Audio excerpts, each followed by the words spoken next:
Oke, Dok Andreas. Siap. Saya ingin bertanya kepada dokter ya, karena dokter juga kan pernah melihat postingan dari Isa Jega Ya. yang katanya itu ada orang lain merasa dirinya itu adalah dirinya, sound the ship. Ini kan persoalan terkait dengan sound the ship yang dipersoalkan kan gitu. Ada orang lain mengaku, oh saya nggak terima disebut sebagai sound the ship, gitu kan. Nah, yang Andreas lihat sendiri ya dari postingan Isa Jega itu, dan tentunya sudah baca juga postingan itu kan. Ya. Apa ada di situ disebutkan Isa Jega itu menyebutkan nama seseorang ya kan, nama pribadi suatu brand seseorang, sehingga orang lain tuh merasa tercemar gitu. Coba yang saudara Andreas ketahui dijelaskan. Jadi sebelumnya untuk Adriana Isa Jega ini kan kita kenal dia adalah seorang pendongeng ya di sosial media, terutama di Instagram. Nah, jadi di akun-akun beliau sudah jauh hari, kira-kira 2 atau sampai 3 tahun yang lalu ya, saya mengikutin bahwasanya memang dia kontennya terkait tentang bioskop Mami Online gitu. Jadi memang dari dulu dia kontennya itu menarik dengan bioskop Mami Online yang ceritanya itu adalah dongeng-dongeng yang dia buat sendiri gitu. Nah, sampai saat ini juga saya mengikutin bahwasanya cerita dongeng dia yang dia menyebutkan ada sound the ship atau lain sebagainya ya. Itu menurut aku tuh lucu-lucuan ya. Karena memang itu adalah dongeng seperti kayak sound the ship. Sound the ship itu adalah tokoh kartun yang dia seekor domba atau kambing, itu tontonan anak-anak zaman dulu sampai saat ini gitu. Ditayangkan di YouTube juga ada gitu. Oh, berarti Sound the Ship ini adalah film kartun gitu. Bener. Jadi anak-anak. Bener. Jadi itu tontonan ponakan saya adalah si Sound the Ship ini adalah seekor kambing. Jadi domba ini ya suka aja, lucu aja gitu kan si domba ini, berkumpul, bermain. Jadi hanya sebatas itu aja. Lucu. Apakah nama Sandy ini juga termasuk tokoh kartun? Nah, kalau Sandy sendiri sama seperti tontonan-tontonan anak-anak ya. Sandy itu adalah seekor tupai dari tokoh kartun SpongeBob gitu. Jadi memang inilah tokoh-tokoh kartun yang dia ceritakan atau dia dongengkan di dalam bioskop Mami Online tersebut. Oke, Bang. Lantas kenapa ada orang yang merasa tercemar karena memang itu ada sebuah tokoh kartun ataupun film kartun gitu? Nah, menurut pendapat daripada Pak Andreas seperti apa? Kita bertanya terkait dengan pendapat. Karena di sini bukan persidangan juga kan begitu. Iya kan? Coba dari segi pandangan seorang dokter gitu. Kalau dari pandangan saya kembali lagi ya, karena ini adalah bioskop Mami Online dan ceritanya cerita dongeng dan itu dibawakan oleh Mami Online dengan mimik yang lucu, komedi, bahkan dia kadang-kadang juga menari gitu ya. Ya, aku rasa kalau sampai mengarah ke sana, aku nggak tahu ya. Sampai ada yang merasa dirinya itu adalah seekor hewan, ya saya nggak tahu. Bagaimana dia bisa memikirkan sampai ke sana gitu.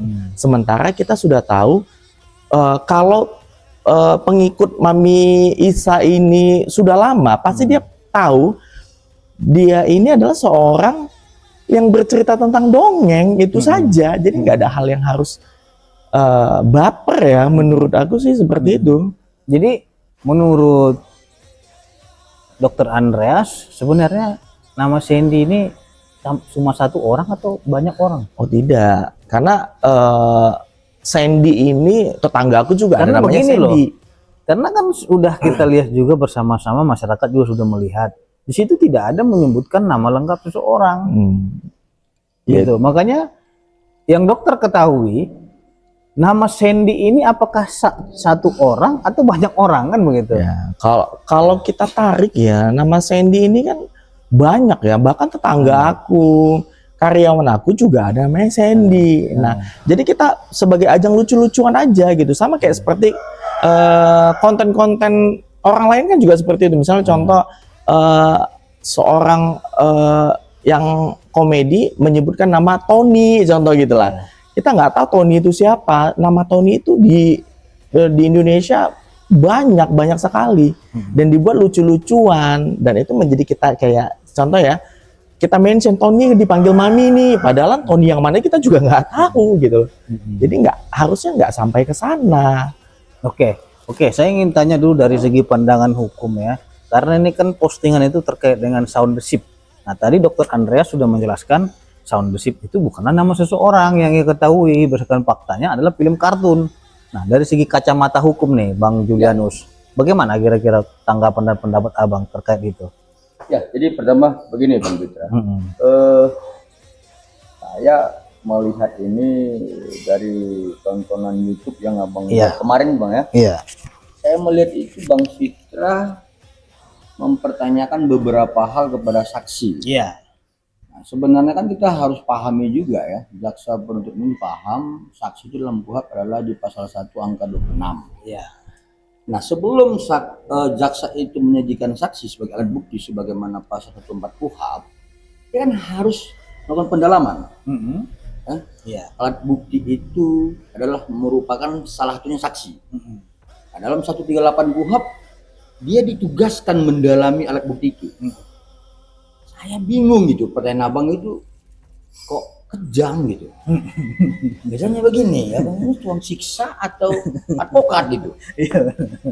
Abang tanya kepada saksi Samira, apakah di dalam postingan itu ada namanya Nikita Mirzani? Iya. Itu yang lalu flashbacknya kita tanya seperti itu, benar. Kemudian Abang pertanyakan apakah dalam postingan itu ada namanya Oki Pratama. Iya. Abang juga pertanyakan apakah nama saudara ada di situ. Iya. Aktif Bang ya. Lalu kemudian saksi menjawab tidak. Iya. Lalu jaksa ini dalam tugasnya 138 KUHP ini apa gitu. Iya. Artinya kalau aku melihat Bang, jaksa itu nggak boleh loh menghadirkan alat bukti yang absoluter, yang asumsi. Karena saksi itu melihat dan mendengar. Iya. Itu pasal 1 angka 26 KUHP. Jelas itu. Iya. Artinya ketika misalnya pasal 1 angka 26 KUHP tidak terpenuhi oleh saksi itu, seharusnya jaksa tidak boleh menyajikan itu. Gugur. Nah, kemudian saya berpendapat ya, ini tidak melebihi dari majelis hakim, bahwa ketika misalkan pasal 1 angka 26 KUHP tidak terpenuhi oleh jaksa dengan menghadirkan saksi sebagai alat bukti, ya majelis hakim harus pertimbangkan itu. Itu yang pertama. Ya. Jangan dulu Bang, ya terus. Terus ada suatu pertanyaan, Bang. Ini kan menarik juga. Iya. Pelapor ini, ya, kita katakan si A ini telah menerangkan di dalam BAP-nya dan menuliskan bahwasanya ia melihat postingan tersebut ya di Jakarta Selatan.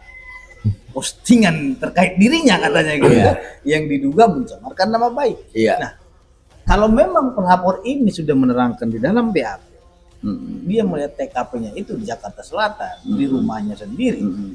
Apakah yang mengadili itu di luar wilayah Jakarta Selatan atau di Jakarta Selatan? Dari pandangan hukumnya Bang Julianus, seperti apa? Bang, kita ini kalau bicara lokus dan tempus itu artinya bukan tempe dan tahu Bang ya. Iya. Jadi saya pikir Abang nggak perlu tanya itu lagi gitu. Jadi ya, jadi kan saya mempermalukan hukum kan, Bang. Biar pemirsa ini kan juga bisa memahami dan menilai gitu kan. Oh, berarti kan kalau memang TKP-nya sini harus di sini diadili gitu kan. Makanya contohnya nih, ada suatu pembunuhan ya kan. Kita bilang pembunuhan terjadi di Medan. Terus yang ngadili Papua. Itu bagaimana kira-kira? Saya hubungan hukumnya. Karena begini Bang, ini sangat menarik sekali. Gitu. Pertama datang ke Panjen ini Bang ya. Jadi saya nggak mau mengotori ke Panjen dengan bahasa. Artinya gini, mari kita edukasi masyarakat ya. Ini jaksa dan penyidik ini hati-hatilah Bang. Ini lokusnya di mana? peradilannya di mana gitu ya. Jadi sehingga kemudian nanti kalau kita masuk dalam equality before the law, semua akan memanfaatkan seperti itu, Bang. Melakukan pembunuhan di Papua, lalu kemudian karena dia punya kuasa di Medan, kayak misalnya Dr. Andreas, dia akan minta dia adili di Medan. Ini kan kacau, sesat begitu, Bang. Seperti itu, Bang. Berarti ini sangat janggal sekali ya. Apabila sesat, Bang. Kan Bang makin lagi. Jadi begini juga, ada juga hal yang menarik. Jadi kita melihat berkas perkara di dalam perkara kita nggak sebut ICJ ya. Iya. Dalam suatu perkara, contohnya yang mengadili adalah Pengadilan Negeri Papua contohnya. Oke. Tapi yang diminta sita itu Pengadilan Negeri Medan. Nah, makin tahu. Ya. Nah, terus ada lagi diminta sita contohnya Pengadilan Negeri kita katakanlah Aceh. Iya. Jadi udah ada 3 nih Benar. permintaan sitanya. Nah, sebenarnya yang berwenang untuk mengeluarkan penetapan sita ataupun izin sita itu dalam suatu peristiwa pidana itu sesuai dengan TKP atau sesuai dengan kemauan. Bang, abang ini mau nanya, aduh jelasin bang. Kenapa harusnya begini bang? Terhadap persoalan peradilannya sudah jelas bang. Kita menganggap ini adalah peradilan yang agak amburadul ya. Terhadap lopusnya, kemudian terhadap izin sita juga, seperti itu ya. Nah pada prinsipnya saya pikir ya sudahlah, akhirlah drama ini. Dari formil aja terhadap penyajian saksi, kemudian terhadap alat bukti dan sebagaimana pasal 39 dan menyitanya gitu ya, dan kuhap bang ya. Nah ini sudah aku bilang udah prematur lah bang. Prematurnya di mana bang? Di formilnya, di formilnya aja sebenarnya bang Fitra ini karena tidak diberi kesempatan juga untuk rapid kemarin ya, tapi puji Tuhan alhamdulillah juga bang. Rapid nggak jadi, buru-buru melimpahin ya penyidiknya prematur. Tapi ada yang menarik juga dalam putusan rapid ini, karena kan sudah ada putusan Mahkamah Konstitusi. Abang ngejar PH-nya ngejar derasnya. Ini kan sembari ini kan beliau sudah menjelaskan dari saksi fakta. Jadi kita tanya nih pengacaranya, pandangannya kan gitu. Karena kalau saya bertanya kepada saksi tidak didampingi oleh penasihat hukum berarti kan selaku advokat juga kan kita melanggar etika kan gitu. Nah makanya kita tanya juga dari pandangan hukumnya seperti apa. Karena begini, di dalam putusan pra-peradilan itu dinyatakan gugur. Ya. Tapi saya pernah membaca ya, atau saya yang keliru atau saya yang salah, nanti tolong dikoreksi. Putusan Mahkamah Konstitusi menyatakan pemahaman ataupun frasa gugurnya suatu pra-peradilan itu apabila sidang pokok perkara sudah dimulai dan diketok palu. Yes. Oke? Betul. Nah, pertanyaannya, apabila memang itu belum diketok palu tapi masih dilimpahkan, langsung nyatakan gugur karena berkas perkara dilimpahkan dengan dasar itu digugur, bagaimana pandangan hukumnya? Nah, itu kemarin belum diketok palu bang, belum. Nah, itu persoalannya begitu. Makin saya pikir kemarin sudah sidang dibuka, ketok palu, maka gugur lah bang ya. Iya. Tapi masih pelimpahan. Karena ini luar biasa bang. Suatu alasan daripada kita katakanlah teman-teman yang lain itu karena sudah ada jadwal sidangnya katanya minggu depan. Tapi belum dimulai persidangan belum bang. Dimulai putusannya hari Senin, putusan pra-peradilannya sidang itu hari Kamis. Jadi kan putus dulu baru sidang. Nah, jadi bagaimana? Ini saya mengacu pada putusan Mahkamah Konstitusi loh, bukan apa gitu. Saya semakin takut berpendapat bang di kepanjen ini bang. Karena abang sedang menyajikan hal-hal yang bagi saya kalau ibaratnya ini sarapan bang. Iya. Saya sedang disajikan mainan boneka gitu. Iya. Padahal saya ingin sarapan. Di depan meja ini ada boneka dan mainan. Artinya sepertinya hukum sedang dimainkan bang. Abang lupa hukum bang? Ya. Artinya begini, pemirsa sekalian, kenapa saya bertanya terkait hal tersebut? Karena fenomena-fenomena itu terjadi di kasusnya Isa Jega. Gitu. Makanya kita bertanya dari segi pandangan praktisi. Ya, karena ada beberapa juga putusan Mahkamah Konstitusi yang menyatakan sepanjang itu belum diketok palu dan dilakukan pemeriksaan pokok dibuka sidang pertama itu dinyatakan gugur. Kan gitu. Nah, tapi anehnya dalam putusan tersebut bahwasanya itu dinyatakan gugur karena sudah dilimpahkan dan sudah ada jadwal sidang. Jadi terlepaslah, saya nggak akan mencampuri apapun hasil keputusan daripada pengadilan, silahkan saja. Akan tetapi kita harus sama-sama menjunjung tinggi hukum dan menghormati lembaga-lembaga negara tertinggi dari Republik Indonesia. Oke, saya kembali kepada Bang Andreas. Nah, Bang Andreas kan sudah melihat dan membaca di dalam postingan Isa Jega tertanggal 17 Oktober 2024 tersebut. Di situ kan tidak ada menyebutkan satu Sandi Purnamasari, dua Nikita Mirzani, tiga Oki Pratama, ya, empat Dr. Samira, ya.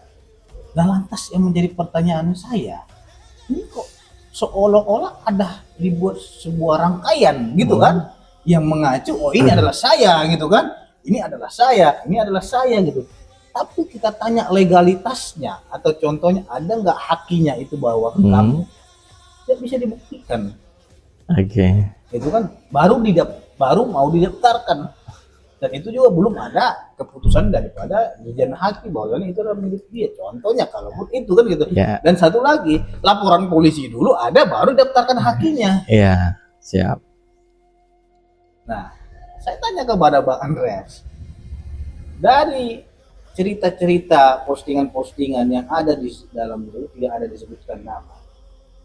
Menurut Bang Andreas, kalau itu terjadi sama Bang Andreas itu, apakah itu masuk dalam kategori melakukan tindakan untuk menghukum seseorang dengan pemaksaan atau tidak? Oke. Jadi memang kalau untuk yang aku lihat dari postingan Mami Isa atau Isa Zega tidak menyebutkan nama sama sekali. Iya. Tidak juga menampilkan sosok wajah atau foto. Nah, sehingga kalaupun ada laporan atas Undang-Undang ITE 27 ya, 27A atau pencemaran nama baik, sebenarnya yang dicemarkan itu siapa? Nama siapa kan gitu. Untuk kemudian ternyata dalam laporan ya kalau kita lihat ya, kan saya mengikuti nih, sangat mengikuti dari mulai awal awal laporan sampai ditahannya Isa Zega. Iya. Itu saya sangat mengikuti berita dan informasinya dari sosial media ya, baik. Nah, kalau dari laporan tersebut tanggal berapa, kemudian hanya untuk mendapatkan satu bahwasanya itu adalah saya dengan menghakikan nama tersebut, ya aku rasa itu perbuatan yang zolim ya, keji gitu loh. Sama seperti kayak misalnya contoh saya ini, saya merasa yang di posting tersebut adalah saya gitu. Jadi saya hakikan ini nama itu, padahal foto menampilkan foto juga tidak ada, mention juga tidak. Ya aku rasa ini perbuatan yang keji ya, sangat ya mungkin dia ada dendam tersendiri atau apa, saya juga nggak paham sampai akhirnya dia seniat itu untuk ingin memenjarakan seseorang gitu loh. Oke. Jadi begini Mas, Ya. jadi menambahi. Kenapa kalian Dr. Andes mengatakan keji? Sebenarnya kalau tentang hak itu kan diatur dalam Undang-Undang 20 tahun 2016 ya, tentang merek dan indikasi geografis. Ya. Kenapa dia katakan keji? Itu tentang merek, bukan tentang pribadinya seseorang.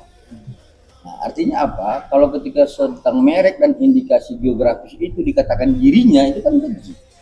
Itu loh maksudnya. Ini bukan menghina loh Bang ya. Dia belum terdaftar atas nama dirinya. Enggak, dia harus memohon penetapan di pengadilan, bukan di haki. Iya. Nah, Abang kalau misalkan mau membuat merek, ya misal saya Mawar gitu, merek ya. Tapi nama Fitra itu harus dirubah di pemohon penetapan pengadilan. Itu maksudnya, dan bukan menghina Bang ya. Itu maksud dia itu. Benar. Nah, begitu seperti itu. Jadi menurut Bang Andreas ya, kalau memang seseorang, kita katakan ada dokter, dia maunya berantem mulu kan gitu, lapor mulu kan. Pertanyaan masyarakat begini, emang nggak ada kerjaan lain lagi gitu kan, ngurusin orang lain gitu ketimbang ngurusin perusahaannya. Siap. Apakah memang seorang dokter Andreas juga seperti itu, nyari masalah dulu nih ya kan, biar viral gitu? Coba pandangan dokter Andreas seperti apa? Jadi gini, untuk case profesi dokter ya, ini kita ke arah profesi dokter. Iya, dan etikanya seperti apa seorang dokter? Benar. Jadi sebenarnya kita juga sudah diatur ya, ada etika profesi. Mungkin profesi lain juga sudah ada aturan etika profesi dari organisasi masing-masing ya, atau dari, kalau kami kan ada organisasi dan majelis ya, kami punya. Nah, untuk kemudian kami diatur ada etika seorang dokter itu bagaimana bersosial media, bagaimana dia melayani pasiennya, bagaimana dia menjalankan profesinya di dunia nyata dan di dunia sosial media. Nah, sekarang ini kan di dunia sosial media nih, itu aku sudah selalu memberikan bahwasanya kita sebagai dokter itu ada nih aturannya, bahwasanya profesi dokter itu harus seperti ini. Kalau nggak salah ada 13 poin kalau di kaminya. Tidak ada itu yang kita harus berantem, berkelahi, atau mencari sensasi ataupun membongkar kejahatan mafia skincare, itu tidak ada. Kita nggak ada kewajiban untuk seperti itu.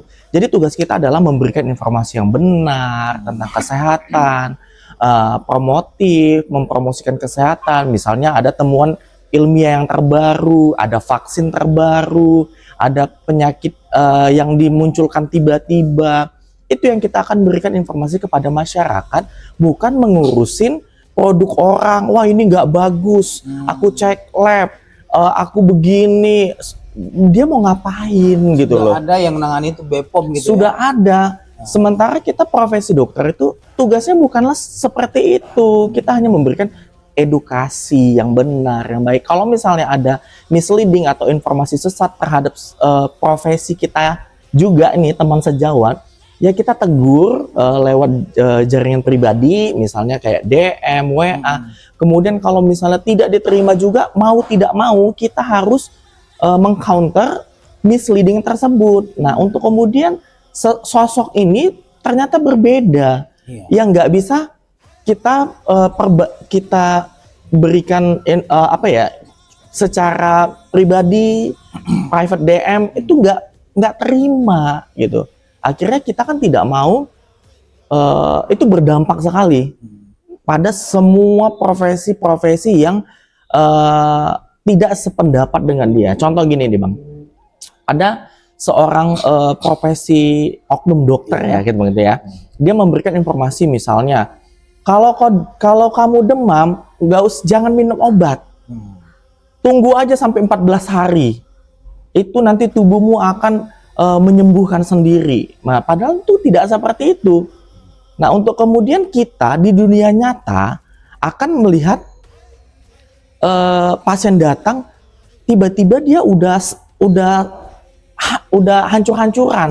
Kenapa? Karena dia menahan dengan edukasi yang tersebut. Aku melihat edukasi ini 14 hari aku tunggu.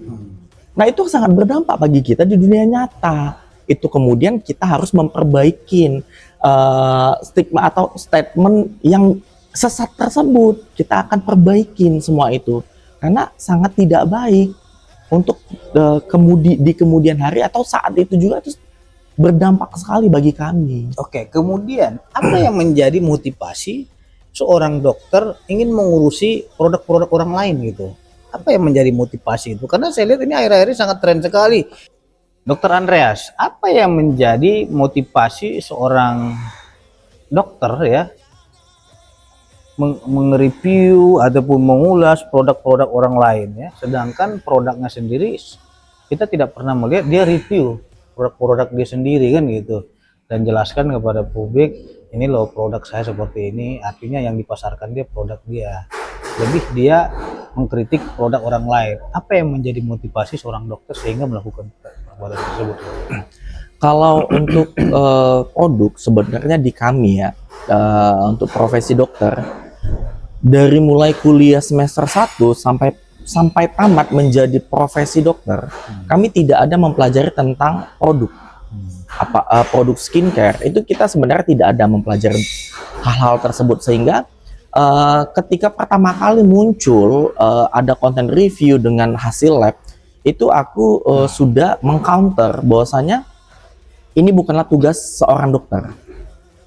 Poin-poinnya sebenarnya gampang sekali ya. Kenapa Anda bilang itu bukan tugas dokter untuk mereview produk orang lain? Karena itu kami tidak ada di dalam kompetensi, kami tidak ada seperti itu. Oke. Karena kompetensi kami itu memang untuk kesehatan, bukan untuk mereview satu produk gitu. Nah, itu sama halnya gini. Kalau kita kembali mengumpamakan, ini aku cerita mengumpamakan. Itu sama persis seperti mengatakan bahwasanya ada seorang pasien datang ke klinik satu, bertemu dengan dokter satu, kemudian dia mengatakan pasien ini misalnya X dari dokter sebelumnya. Nah, dia tanya, kamu kenapa kok begini? Iya, saya sudah dari dokter satu, tapi saya tidak sembuh. Itu kan banyak kejadiannya. Karena mungkin memang penyakitnya itu tidak bisa disembuhkan dengan 1-2 hari. Dia butuh perawatan khusus gitu, atau butuh kontrol kembali. Nah, untuk kemudian ada oknum dokter ini mengatakan, nah itu dia itu nggak benar, itu nggak boleh. Itu sudah sangat melanggar etika kalau itu di dalam profesi kami. Tapi kalau di dalam produk memang itu tidak ada diatur bahwasanya kompetensi kami mereview produk tersebut. Jadi aku rasa agar tidak mengotorin profesi dokter, itu adalah yang berbeda, hal yang berbeda. Itu berarti kembali ke diri dia sendiri, itu personal dia, tapi dia mengatasnamakan dokter dengan satu akun bahwasanya dia adalah seorang dokter. Nah, itu sebenarnya menjadi keributan. Seandainya diri dia di dalam konten nggak menyebutkan profesi dia, misalnya saya nih saya punya 2 akun saya itu Dokter Andreas, satu bahwasanya saya memberikan edukasi, tapi saya punya akun Andreas Senpris Tungkir menjadi manusia biasa yang aku ya memang manusia, nggak membawa nama profesi begitu. Jadi dia harusnya bisa memisahkan. Oke, sebenarnya siapa sih dok yang berwenang untuk mereview suatu produk ataupun yang diberikan oleh negara kewenangan ini layak, ini tidak layak, ini overclaim dan lain-lain itu? Oke, jadi sebenarnya untuk hal ini itu sudah ada aturan dari BPOM RI nomor 3 tahun 2022 tentang klaim kosmetika.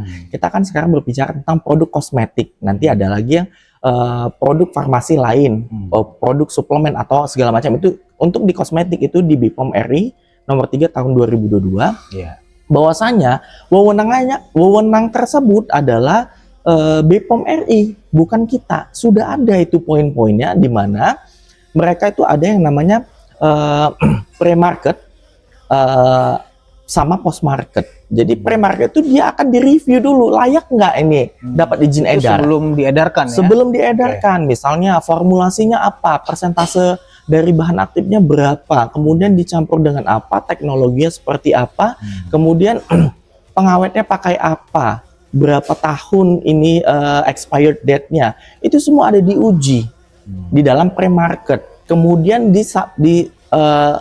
dilempar ke BPOM dengan administrasi lainnya, kemudian terjadilah namanya notifikasi.